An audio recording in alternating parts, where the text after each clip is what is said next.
back to our channel. We're Mega Mogs, and in today's video we are exploring Kota Kinabalu on the island of Borneo. We arrived here the other day, just getting the short flight over from Sandakan, where we sort of spent the past 7 days exploring the Bornean jungle. So yeah, if you haven't seen that video, go and check it out, because there's some really good. The best. Yeah, we had sort of like 3 nights in Sepalok and then 3 nights doing a like a 3-day, 2-night river safari thing. It was really good. Yeah, so yesterday we kind of just did some life admin stuff. As you can imagine, we had lots of like dirty clothes and things to sort out yesterday, so we did some laundry. I got a haircut. It's much better now. You would have seen in the last video that I was like growing a little afro, yeah, getting a little jungle of my own on my head. But yeah, we spent a day sort of like chilling out as well. Very noisy. We had a nice time at the beach as well for sunset. We'll show you that again tonight in a bit more detail, but it was really nice down there. Yeah, some beautiful like colours. Stands, and then you sit by the beach with your food and just watch the sun go down. It was so busy though. Yeah, really busy, but mainly locals, I think. Yeah, but we're out today. We're planning on doing some snorkelling around the islands just off the coast of Kota Kinabalu, and we were recommended it by our friend Will. Yeah, we got a grab here to Jesselton Point, which is where you buy your boat ticket to go to multiple different islands. So the cost depends on how many islands you want to see. Yeah. We're sort of thinking 2 or 3, but we've come relatively early, you know, it's like 9 AM, so we'll get a start. But it looks pretty busy, like lots of tourists and stuff like that, so probably just go and check it out first and see what's going on, and then yeah, we'll keep you informed. We decided to go for 2 of the islands, to Mamakan and Mamutik, I think they're called. They're pretty close together, but so this ferry leaves like at 9:20. Then we've got the one between the islands at 12, and then we come back around 2. So I think that's a good amount of time to spend on each one. And though, so if you do want longer, obviously you can do as many islands as you want. There's 4 in total. So yeah, just do what you want, really. Yeah, it's nice that it's sort of completely up to you to decide your itinerary rather than there being a particular boat trip. And it wasn't really too bad either. I think it was 45 ringgit per person for like the boats and all that sort of stuff, and I think that's said it's inclusive of like a port fee or whatever, so yeah, it's really not too bad.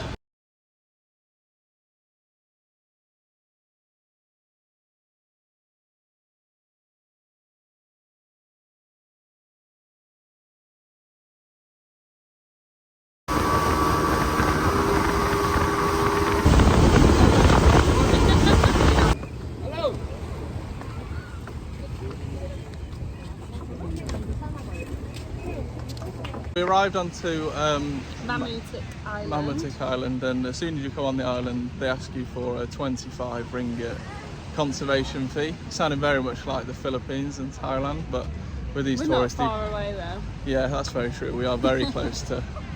You're very close to Palawan actually. It's just literally around the corner. But yeah, we kind of come to expect this sorts of things. But it is annoying because obviously there's nowhere on the other side that tells you, you know, it's going to be an extra 25 or, but it does cover you for the islands in this area, I think, or at least here and Manakan Islands. But yeah, so there's on this island there's like a snorkelling reef, and then on the other side there's like a shipwreck or something like that. I'm not sure if we'll be able to like go down to it, but we'll see what we can see. Yeah, so I think we'll start off, maybe walk to the other side of the island, see the shipwreck, and then come back here when we're done snorkeling the reef, and then head back on the boat. There's like a few sort of like restaurant-y kind of bits you can see behind me and stuff. Also, the boat only took like 15 minutes. Yeah, it's nice that it doesn't take too long, although Megan and I have definitely got PTSD from our speedboat experiences in Thailand, because I just sat down on that boat, the engine started going, and I felt my heart start racing for no reason. I was thinking, oh, not again. Yeah, I don't know. I think we'll get over it though. We'll have to for eventually. Indonesia as well, with all the islands we're visiting there.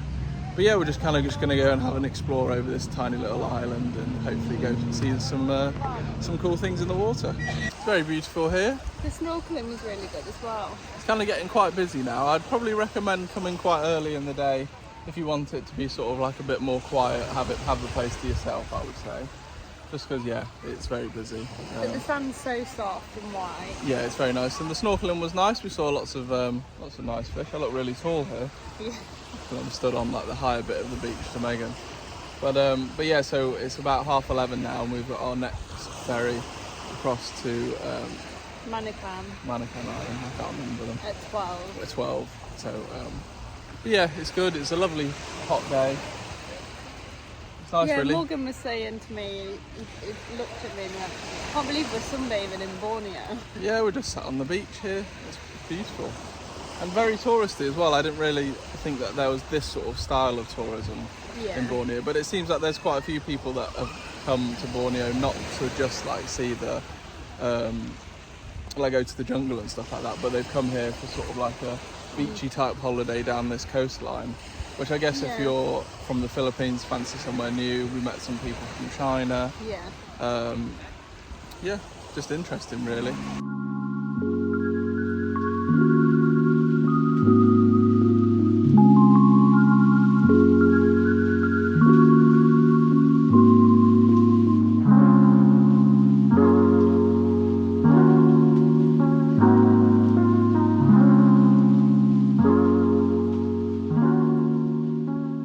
We're on the boat now. It wasn't the best organised. It's just quite confusing. No one really talks to you. They just sort of talk around you.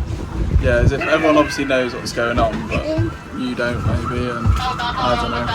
But on There's the boat probably now. one and more on the boat. So.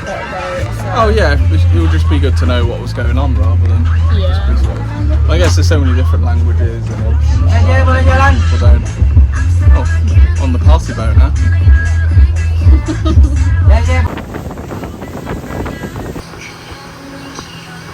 We've arrived on Manukam. It's a very short boat journey over. Yeah, like 5 minutes or something. But it seems like this island's much bigger and there's actually like hotels and stuff. Yeah, it's like infrastructure here. But I'm not sure if I'd want to stay here since it's such like a big tourist attraction, or certainly seems that way. It wouldn't be like the nicest, most secluded place to come and stay. Also, like we just tried to buy a Coke, see how much one would be for a can. 10 ringgit. That's ridiculous. Almost £2 for a can of Coke. They're mental, especially because in this like the corner shops and 7-Eleven and stuff like that, it's like $1.90 for a can. Yeah. I don't know. Mental. So we walked away, obviously. But now we're going to find a toilet to fill our life straw bottle up. Thankfully, we've got the life straw bottle, so we're not sort of like at the mercy of the Nazi price structure they've got going on here. But yeah, it's crazy. There's a little football pitch over here. Yeah, I think we've got like 2.5 hours here. So do some more snorkeling. Yeah. Sunbathing. One of our friends saw some reef sharks here. So Still not salmon sharks. I know, on this whole trip we still haven't found any sharks when we've been snorkeling, so fingers crossed we can change that, and maybe we'll be able to find somewhere to get a bit of something to eat that's not sort of like 10 times the price that you should be paying. Unlikely. But Unlikely here, yeah, but here we go. We'll have a go.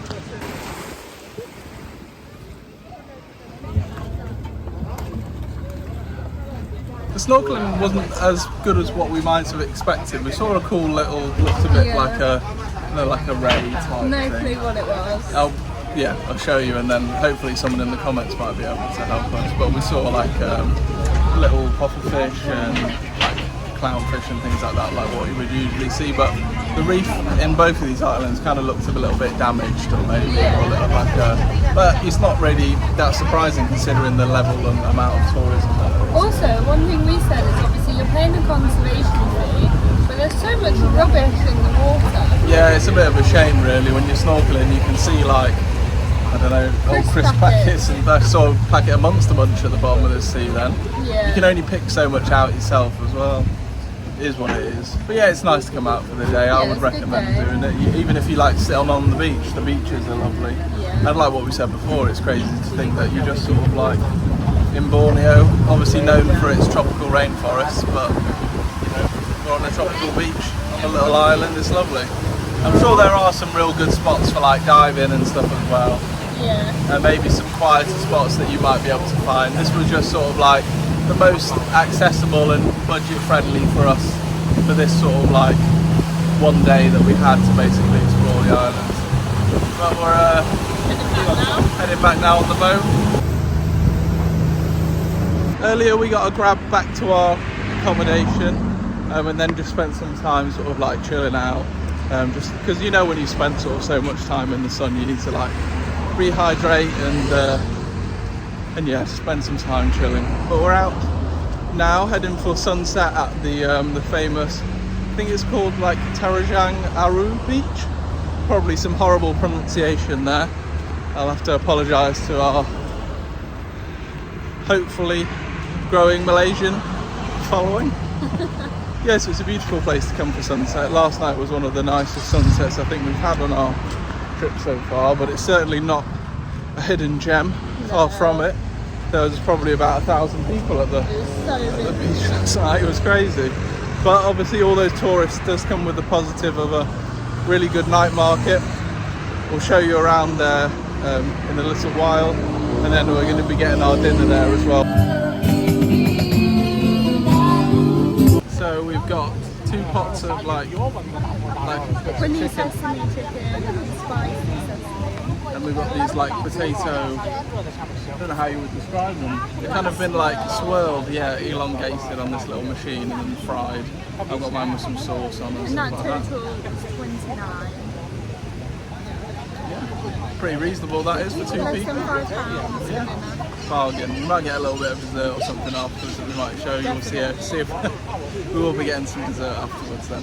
Just leaving the night market now. One thing that we would suggest is sorting some sort of transport maybe before, or working out a way that you can get back to your accommodation without maybe using Grab. Yeah. Just because there's a huge queue once the sun's gone down and people have like standstill. and also and then I can imagine the Grab price would be inflated massively. And also it'd be like you'd be waiting ages for your Or driver. just like walking away. Yeah. Like 5 minutes, 10 minutes, and then get on the Grab maybe. Yeah, from somewhere a bit closer to your accommodation. What? Big hole. Manhole. Almost fell in there. We're like, could have been, well, if we're in the UK, could have got some compo for that. I know. No chance here. But yeah, we're just having a walk back to our accommodation now. It is nice at that little night market. They're selling sort of like all your usual crap. Also, we found a dessert place. Yeah. And the 2 desserts I wanted, they'd sold out of. Heartbreak. So I am really upset over it. We found some good Kit Kat dessert, sort of like ice creams in the supermarket though, so we'll probably just go and get some of them. Yeah, plus it's cheaper. We have a few hours before our flight, so unfortunately it's our last day here in Borneo. Now we were originally going to go and check out the floating mosque, which looks amazing, but unfortunately it's quite far away from where we were staying. We've just come out to the city centre. We got a Grab out here. It was one thing that's really cheap in Malaysia is Grab and like getting around. I think there's another taxi thing called Maxim. Yes. And yeah, we're just going to have a walk around the city. We're in a mall at the moment. It's always nice to find a mall because they've got aircon. But yeah, we're going to have a walk around and kill a few hours, show you around the town, and probably give you some thoughts about our time in Borneo, really, because it's been an amazing, well, it's been a week. Yeah. Just over a week, but I mean, it's felt like we've been here for ages, but then also, yeah, gone really quick.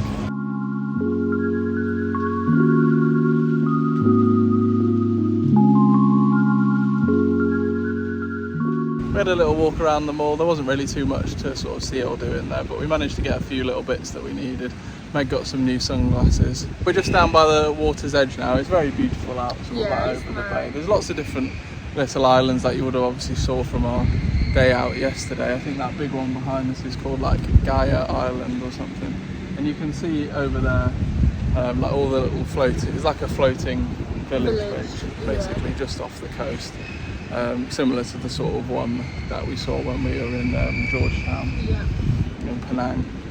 But yeah, we've had such an amazing sort of like past, I don't know, like 8 days, Yeah, 8 days or so in Borneo. It's been really special, and it's sort of, I think Meg was saying, and we were agreeing, that it's probably been one of our favourite weeks since we've started travelling, just because I think we've got so much done, but then it's also so many things that we've sort of like always wanted to do, or like been really looking forward to doing. And I think also the fact that Borneo wasn't really on our radar because we thought it would be really expensive and out of our budget, but then the sort of surprise when we worked it all out that it was, and then the fact that we've come and everything like that, it's been great and really special. I think if you are a budget traveller who is in Malaysia, I would recommend looking at return flights from Kuala Lumpur like as soon as possible, because if you book them early in advance, I think we booked them like 2 months before we came or something, so we got like a really good deal. It was like £50 return, and then that just sort of set it in motion really. It made it possible for us to come here on a good budget. Yeah, because it's a 3-hour flight, so you know, it's not like a flight. Yeah, because you're basically flying from all the way down in Malaysia, basically up towards almost in the Philippines, basically. So it is a long way. Another thing, that if you're not that bothered about visiting Kota Kinabalu, we did see there were some direct flights from Kuala Lumpur all the way to Sandakan, which is like the place near Sepilok where you sort of like can obviously do all the orangutan sanctuary bits, and it's a good gateway to go off to like the Kinabalu River, and then there's also a couple of other parks around there as well. You can visit like Turtle Island, do some like snorkelling, but it's more expensive than the island hopping day we did yesterday.